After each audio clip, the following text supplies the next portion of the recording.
جگتی ہے جوان سینوں میں بن کر جان ایسائیو. نحمدہ و نصلی علی رسول الکریم، اما بعد. Student Islamic Organisation of India Telangana zone کی میقات 2019-2020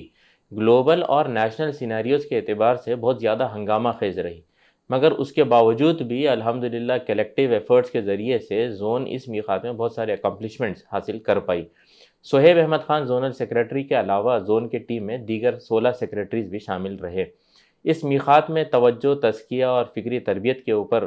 دی گئی. تزکیہ کے مہمات کی ایک نیا انیشیٹو رہا کہ ہر 3 مہینے میں ایک تزکیہ مہم، جس کے اندر انفرادی طور پہ، اجتماعی طور پہ اور معاشرتی طور پہ بہت سارے ایکٹیویٹیز کو اس انداز میں ڈیزائن کیے گئے کہ تزکیہ کو دل سے لے کر سماج کے اندر کس انداز میں ریفلیکٹ کیا جا سکتا ہے، اس کو حاصل کرنے کی کوشش کی گئی. اسی کے دوران میں رمضان کے اندر فکری تربیت کے طور پہ کنٹینٹ کریشن کا کام کیا گیا،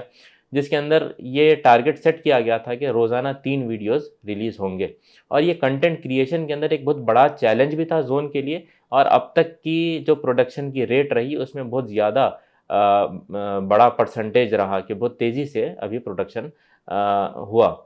اور یہ آئس بریکنگ کے لیے اور آگے کے پروڈکشنز کے لیے بہت زیادہ اہمیت کا حامل بھی رہا. کنٹینٹ کریشن میں ایک اور اہم جو کنٹینٹ کریٹ کیا گیا وہ ICA یعنی آئیڈیل چلڈرنس ایسوسیشن، جو ہائی اسکول کے اسٹوڈنٹس کے لیے SIO کی ونگ ہے، اس کی ایک آن لائن کورس کا انعقاد عمل میں آیا جس کا نام کڈز نرچرنگ کورس رہا، جس کے اندر بنیادی طور پہ آن لائن کے اندر جو مواد فراہم کیا جا سکتا ہے ایک بنیادی تربیت کے لیے، اس چیز کو اس میں فروغ دیا گیا. اس کے علاوہ دعوت کے میدان میں کنٹینٹ کریشن میں سب سے بڑا اور سب سے اہم اور پروڈکٹیو پروجیکٹ نبی صلی اللہ علیہ وسلم کی سیرت کی جو کتاب در یتیم ہے، اس کا تیلگو ٹرانسلیشن ایڈاری پوو کو 30 ایپیسوڈز کے اندر پوڈ کاسٹ کے ذریعے سے لانچ کرنے کا رہا، جس کا بہت زیادہ فائدہ دعوت کے میدان میں ہم نے دیکھا. دعوت کے کام کو اور مؤثر بنانے اور مستقل بنانے کے لیے دعوت کے ٹیم کو بھی ایکسپینڈ کیا گیا، اور دعوت سیکریٹری کے تحت میں 3 اسسٹنٹ سیکریٹریز رکھے گئے تھے، جس کے ذریعے سے ہم نے دیکھا کہ 90% سے زیادہ منتھلی دعوت پروگرام کا ریٹ ہم الحمدللہ زون پر اچیو کر پائے. اس کے ساتھ ساتھ کیمپسز کے اندر اس میقات میں بہت سارے اکمپلشمنٹس ہم نے دیکھے. مانو کے اندر اسٹوڈنٹ یونین الیکشنز کے اندر عمر فاروق قادری جو ہمارے ممبر تھے، انہوں نے یونین کے پریسیڈنٹ کی سیٹ حاصل کی. اس کے علاوہ افلو کے اندر بھی بہت سارے نشستوں کو SIO نے جیتا. کیمپسز کے اندر خاص طور سے عثمانیہ یونیورسٹی جو تلنگانہ موومنٹ کا ایک فاؤنڈیشن تھا، اور تلنگانہ بننے کے بعد جو ماند پڑ گیا تھا اس کو پھر زندہ کرنے، اس کو پھر سماج کے ساتھ مربوط کرنے اور ایکٹیویزم کے اندر زندہ کرنے کا کام الحمدللہ SIO نے اس میقات میں کیا. اور اس کی ایک اہم وجہ CAA NRC کا وہ پورا موومنٹ رہا، جس کے اندر کیمپسز کے اندر لوگوں کو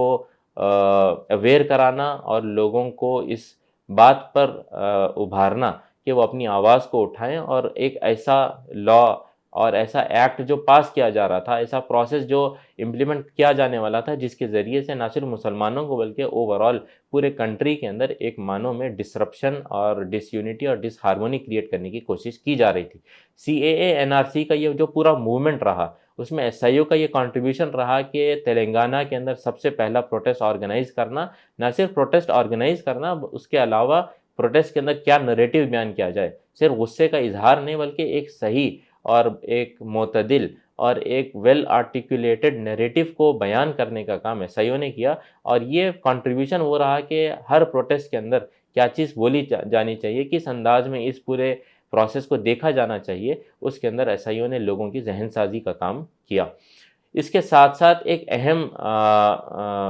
کام جو اس میقات میں ہوا وہ پارلیمانی الیکشن جو اس میقات میں ہوئے تھے، اس کے اندر لوگوں کی ذہن سازی کا کام تھا. تو الیکشن سے پہلے اور الیکشن کے بعد میں 2 مہم سوسائٹل انگیجمنٹ کو پیش نظر رکھتے ہوئے ہوئی. ایک وی دا پیپل کے نام سے اور بلڈ آور کنٹری کے نام سے، کہ الیکشنز ہوئے، الیکشنز کی اس پورے پروسیس میں الیکشن سے پہلے، ووٹنگ سے پہلے جو کیمپیننگ ہوتی ہے جس کے ذریعے سے سوسائٹل فیبرک کو خراب کیا جاتا ہے، اس کو برقرار رکھنے اور لوگوں کو آگاہ کرنے اور لوگوں کو اتنا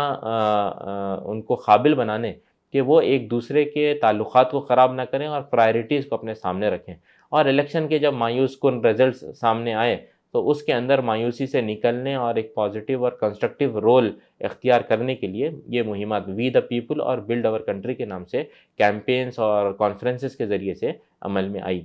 اس میقات میں مارچ 2020 میں جب کرونا وائرس ڈیزیز کی جو پینڈیمک کا آغاز ہوا اور جس کی وجہ سے لاک ڈاؤن مارچ 2020 میں عمل میں آیا، جس کی وجہ سے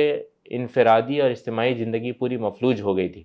اور اس کی وجہ سے الحمدللہ ایس آئی او تلنگانہ کی ایکٹیویٹیز کو ایک ہفتے کی بھی دیری نہیں آئی، اس کے اندر ایک ہفتے کا بھی لیپس نہیں آیا، اور فوراً وہ آن لائن اپنے پروگرامز کو شفٹ کرتی ہے اور تربیت اور فکری مواد کو فراہم کرنے کے اس پروسیس کے اندر اپنے آپ کو استقامت کے ساتھ جاری رکھتی ہے. اور یہ کووڈ کا یہ جو پورا لاک ڈاؤن کا عرصہ رہا، اس کے اندر ویلفیئر کی ایکٹیویٹیز کرنے، لوگوں کو اناج پہنچانے، ان کے اسسٹنس کے سلسلے میں مدد کرنے کے بہت سارے ایکٹیویٹیز اس کووڈ کے سینیریو کے اندر کیے گئے. اس کے ساتھ ساتھ ایک کووڈ 19 کا یہ بھی اثر رہا کہ ایجوکیشنل انسٹیٹیوشنز متاثر رہے، لوگوں کے پاس پڑھنے کے، تعلیم کے جو اپارچونیٹیز تھے، انسٹیٹیوشنز تھے، وہ سارے بند ہو گئے تھے. تو اس دوران میں آن لائن میٹیریل پرووائڈ کرنا، آن لائن اورینٹیشن کا کام کرنا، اس کے اندر بہت تیزی سے کام آگے بڑھا. ECGC جو ایس آئی او کی education and career guidance centre ہے، اس کے اندر بہت سارے اورینٹیشنز کے، کاؤنسلنگس کے پروگرام آن لائن موڈ کے اندر ہوئے. اس کے ساتھ ساتھ اس میں ایک کیپیسٹی بلڈنگ کے لیے خاص طور سے سول سروسز UPSC کے اورینٹیشن کا ایک فزیکل پروگرام رہا، جس کے اندر کافی کثیر تعداد میں اسٹوڈنٹس نے حصہ لیا. اس کے ساتھ ساتھ لا سیٹ کے اندر لوگوں کو کوچنگ دینا تاکہ وہ لا کے ایگزامز کلیئر کر سکیں اور ایک بہتر لائر کے انداز میں سوسائٹی کو کنٹریبیوٹ کر سکیں. کئی دن کے کوچنگ کلاسز بھی ان کے لیے چلائے گئے. تو یہ مختصر انداز میں 2019 اور 2020 کے کچھ اہم اور کی پوائنٹس تھے جو آپ کے ساتھ میں شیئر کر رہا تھا. یہ 40 ایئرس کے سفر کا ایک چھوٹا سا حصہ رہا، بہت سارے چیزوں کو کیری فارورڈ کرنے اور بہت سارے نئے انیشیٹیوز کرنے کا اس میقات میں موقع ملا. جزاک اللہ. دھڑکتی ہے جواں سینوں میں بن کر جان ایس آئی او.